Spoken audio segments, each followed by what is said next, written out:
नमस्कार दोस्तों, मेरा नाम है मुरली मनोहर अवस्थी और आज आपके लिए कुछ नया लेकर के आया हूँ, संगति का असर। तो वीडियो शुरू करने से पहले अगर आप चैनल पर नए हैं तो चैनल को सब्सक्राइब कर लें, वीडियो पसंद आए तो लाइक करें और दोस्तों के साथ शेयर करें। यह कहानी है एक धनपति और एक तोते की। तो वह धनपति एक दिन अपने घर से तैयार होकर के शाम के समय घूमने के लिए बाहर निकल गया और घूमते घूमते एक जंगल में पहुँच गया। उस जंगल में लुटेरे रहते थे और उनका एक पालतू था तोता। तो वह तोता एक डाली पर बैठा था और जैसे ही उस धनपति को देखा तो वह चिल्लाने लगा, मारो काटो लूटो धनपति आ गया, पकड़ो मारो कूटो लूटो धनपति आ गया। यह बात सुन करके वह जो लुटेरे थे आए और उस धनपति को घेर लिया, उसका सभी धन छीन लिया।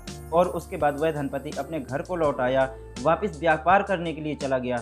और जब फिर अपने घर आया तो उसने सोचा पिछली बार उस साइड गया था तो एक तोते ने मुझे लुटवा दिया था, इस बार उधर नहीं जाऊंगा।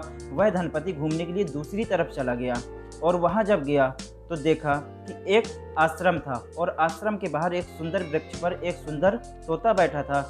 और उसने बोला, आइए सेठ जी, आपका हमारी कुटिया में स्वागत है, संतों की कुटिया में आपका स्वागत है। आप जलपान ग्रहण कीजिए, बहुत ही शुद्ध बहुत ही मीठा जल है हमारी कुटिया में। आइए कुछ नाश्ता कीजिए, कुछ जलपान कीजिए। वह धनपति कुटिया के अंदर गया और अंदर जाकर के वहाँ पे बैठे संत जी से पूछा कि महाराज ऐसे कैसे हो सकता है कि एक ही प्रजाति के दो प्राणी अलग अलग भाषा बोलते हैं। एक ऐसा ही तोता था जिसने पिछली बार मुझे लुटवा दिया था, वन में मैं घूमने के लिए गया था और वहाँ पे उसने बोला कि मारो काटो लूटो, कोई धनपति आ गया और चोरों के सरदार ने मुझे लूट लिया था। तो इस बार उसी डर से मैं उस तरफ नहीं जा कर के इस तरफ घूमने के लिए आया और यहाँ पर जब आ कर के देख रहा हूँ तो कितना सुंदर बोल रहा है ये तोता। इसने बोला कि आइए विश्राम कीजिए, जल ग्रहण कीजिए। तो संत जी यह सब कैसे हो सकता है कि दो एक ही प्रजाति के प्राणी और अलग अलग भाषा। सेठ जी, यह कोई दूसरा तोता नहीं है, यह वही तोता है जिसने पिछली बार आपको लुटवा दिया था। क्योंकि पहले यह रहता था चोरों की संगति में और अब रहता है संतों की संगति में। जब चोरों की संगति में था तो चोरों की भाषा बोलता था, आज संतों की संगति में है तो संतों की भाषा बोलता है। तो जैसी जिसकी संगत होगी वैसा ही उसके ऊपर रंग चढ़ेगा, क्योंकि संगति से ही हमारे विचार बदलते हैं। हम जैसी संगति में रहेंगे वैसे ही हम बन जाएंगे, जैसी संगति में रहेंगे वैसे ही हम बोलना सीख जाएंगे, जैसी संगति में रहेंगे वैसे ही हमारा रहन सहन होगा।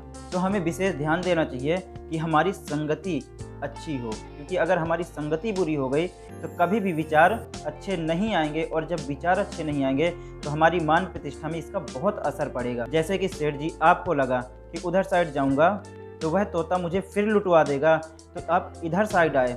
तो अगर आपका भी विचार ऐसा ही होगा, अगर आपके मन की जो सोच है वो भी ऐसी होगी, अगर आपकी धारणा भी लोगों को लुटवाने की होगी, तो कोई भी आपके पास आना पसंद नहीं करेगा। तो जब आपकी संगति अच्छी होगी तब आपके विचार अच्छे होंगे और जब आपके विचार अच्छे होंगे तब आप लोगों के साथ उठना बैठना कर पाओगे, लोग आपके पास बैठना पसंद करेंगे। अर्थात इस कहानी का कथन है कि जो जैसे वातावरण में रहता है वह वैसा ही बन जाता है।